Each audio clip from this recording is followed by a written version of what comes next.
Goeiedag en welkom by Landbouspore waar TLE SA in gesprek tree met mense en organisasies wat bydra om boere veilig en volhoubaar op hulle grond te hou.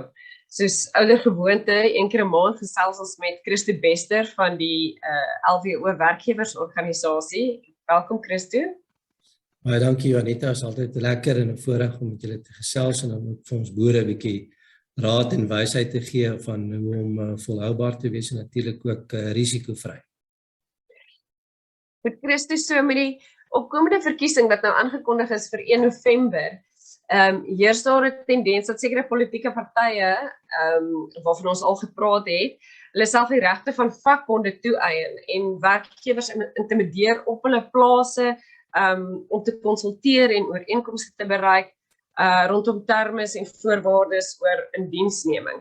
Is daar wetgewing wat vakbonde en politieke partye se toegang tot die werksplek reguleer of magtig?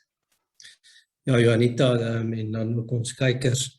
Die enigste wet wat die regte van vakbonde reguleer, is natuurlik die wet op arbeidsverhoudinge.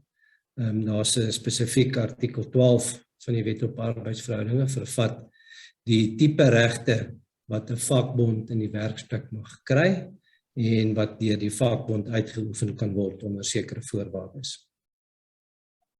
So ek hoor jy praat oor vakbond, ek hoor nie die woord politieke party enigstens genoem nie.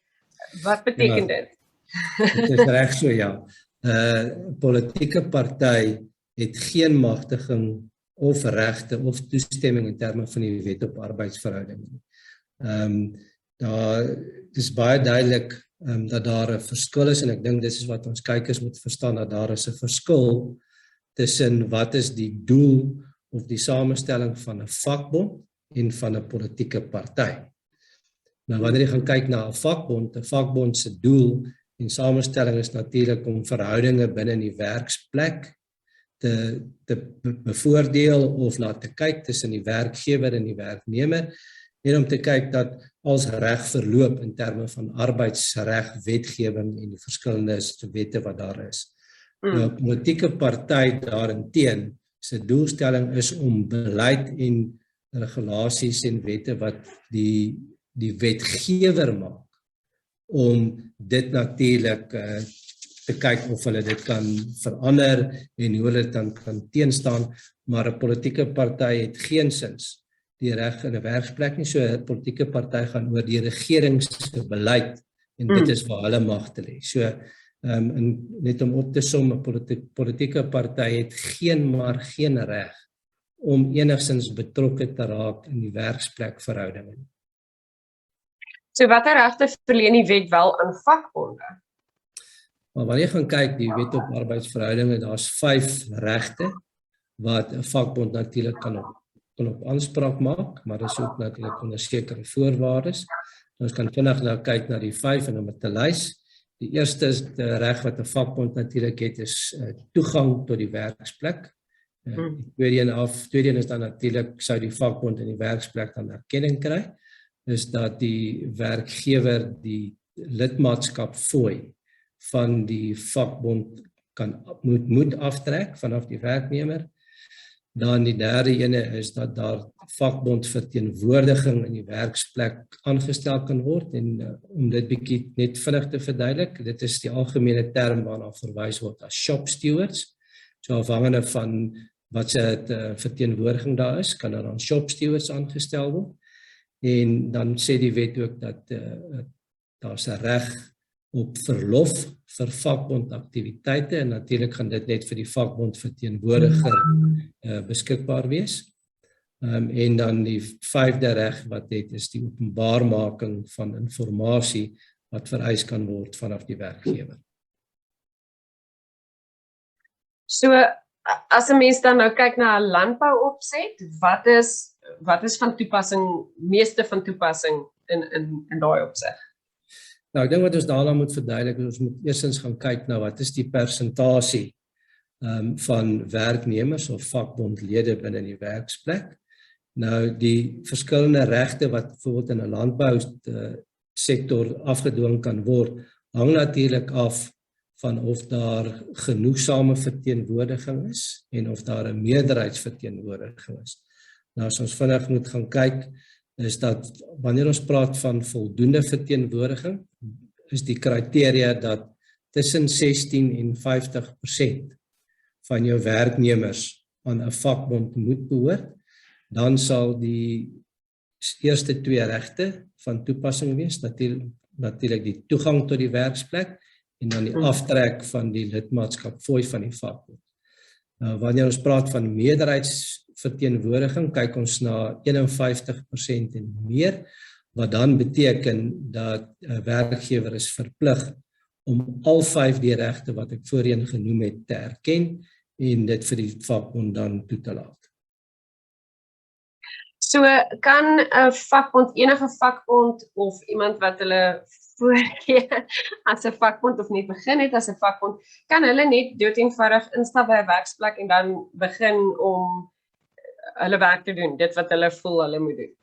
Nee, glad nie. Vakbond het nie daai reg nie. Die enigste persoon wat die reg het om eenvoudig by 'n werksplek in te stap is natuurlik 'n arbeidsinspekteur van die departement. Maar 'n vakbond, die wet op arbeidsverhoudinge weer eens sit in terme van artikel 21 dit baie duidelikheid een, dat 'n vakbond 'n skriftelike kennisgewing aan die werknemer moet stuur om die basis waarop die vakbond die werksplek wil betree uiteen te sit. Met ander woorde, die vakbond moet sê dat daar is verteenwoordiging in die werksplek. Wat is die tipe verteenwoordiging? Natuurlik genoegsaam of meerderheid. En wat se regte die vakbond dan wil afdwing in die werksplek. Wat baie belangrik is vir ons boere om te weet, is dat 'n vakbond het natuurlik die reg ook om in die landbousektor in te tree en op die plase dan lede te werf. Boere moet eenvoudig nie net hierdie kennisgewing wat hy kan kry van 'n vakbond af ignoreer nie. Want die wet is weer eens baie duidelik dat sou 'n vakbond 'n kennisgewing in terme van artikel 21 vir die boer of die werkgewer gee, moet die werkgewer binne 30 dae moet hy met die vakbond vergader om tydens hierdie proses dan te bepaal wat is die situasie op die plaas, as ons dit so kan sê. Met ander woorde, wat dit eintlik beteken is dat die boere en die vakbond moet verifieer of hierdie lidmaatskap van die werknemers die waarheid is, sodat jy kan bepaal wat se regte jy gaan toelaat in die werksplek rondom die werknemers. Okay, en dan as 'n mens, ek wil nou sommer 2 vrae vra, maar geld dieselfde dan ook vir 'n politieke party om toegang te kry of om betrokke te raak by jou besigheid? Nie dan nie glad nie. Daar is geen voorsiening gemaak vir enige politieke party om 'n eenvoudige werksplek te betree nie, want politieke partye het geen sin om by 'n werksplek betrokke te raak nie. Ek dink is baie belangrik dat ons boere moet weet dat hulle moet daarteen waak om enigsins politieke partye te wil te woord staan, val in die werksplek. Hulle moet natuurlik ook daarteen waak om enige eise van politieke partye te probeer nakom as dit gaan oor enige termes en voorwaardes wat spesifiek gaan oor indiensnemingskontrakte en spesifiek wat gaan oor werknemers.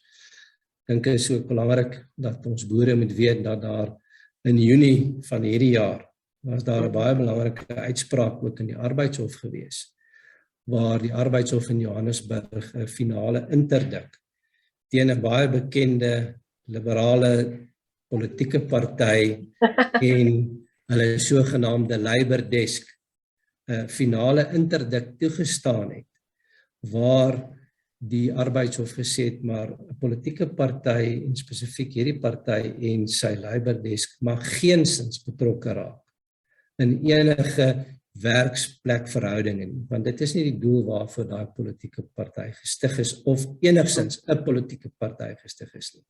Politieke party moet maar eerder hulle hou om toegang te kry by die parlement en daar eenvoudig die beleide van die regering aan te val en nie in arbeidsverhoudinge in te meng. Wel, dit klink asof die spesifieke party dieselfde metode volg op enige plek waar hulle wil toegang kry. Maar my vraag is juist nou dit, hoewel daar 'n hof interdik is dit die aanloop tot die verkiesing en natuurlik is 'n baie goeie manier om stemme te werf spesifiek vir so 'n party om met die werkers te praat en hulle roem hulle self ook daarop. So hulle probeer nog steeds toegang kry en vir hulle allerhande beloftes maak en so aan. Wat doen 'n mens wanneer 'n partylid of organiseerder by jou plaas opdaag, by die hek staan en toegang kry? Wat staan mense te doen? Wat doen jy dan? Ja, kyk, ek dink die eerste beginsel is maar net dat as so 'n politieke party natuurlik voor die hek staan en wat baie keer gebeur is dat daar vind maar ook 'n bietjie intimidasie plaas teenoor die werknemers of die werknemers probeer daai spesifieke politieke party ondersteun. En wat jy eenvoudig moet gebeur is jy met die politieke party sê, weet jy is nie welkom nie, jy het nie 'n afspraak met my gemaak nie, so dan ek gaan jou nie toegang verleen tot my plaas nie. En tweedens om met die werknemers te sê maar omdat die politieke party geen reg het in terme van werkgewer-werknemer verhoudinge nie, sou 'n werknemer nie op sy pos wees nie.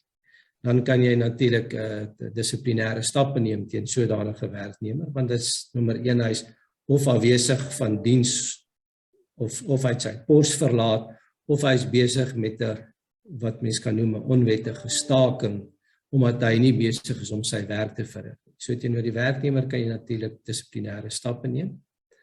Politieke party weier eenvoudig toegang. As die politieke party reeds op jou plaas is en voor jou kantoordeur staan, dan sê vir hom baie beleefd weer eens maar dit is nie 'n afspraak nie. Jy gaan hom nie te woord staan nie en dat hy jou perseel moet verlaat en as hy dit nie doen nie, kom dit natuurlik neer op 'n kriminele oortreding van betreding omdat hy nie die toestemming het om op jou plaas of op jou perseel te wees nie. Ja. So dit is baie goed vir boere om dit te weet, want ons weet dit is iets wat nou al hoe meer gaan toeneem in die aanloop tot die verkiesing. Nee, dit is ook so natuurlik, ons boere almal weet ook daar's 'n waarvan ek ken is daar ook 'n plaasprotokol rondom toegang en besoeke op plase. So met ander woorde, ek dink die boere moet eenvoudig net daai protokol ook afdwing teenoor 'n politieke party wat eenvoudig wil kom inmeng daar's op die plaas. Alright. Christo, dit is altyd vir my lekker om met jou te gesels, want ons weer soveel oor dinge wat ons eintlik elke dag raak. So baie dankie vir jou tyd vandag. Altyd 'n plesier en ons boere neem kennis en neem dit ter harte. Moenie toelaat en moenie met 'n politieke party in gesprek tree nie, want as jy eers die deur vir hom een keer oopgemaak het, gaan hy dit bly doen en jy gaan nie van hom ontslaa raak nie. Dit was dan Christo Bester, hy is die bedryfshoof by LWO werkgewersorganisasie en ons sal volgende maand weer met hom gesels oor interessante en baie belangrike arbeidskwessies wat aan boere raak. Tot volgende keer.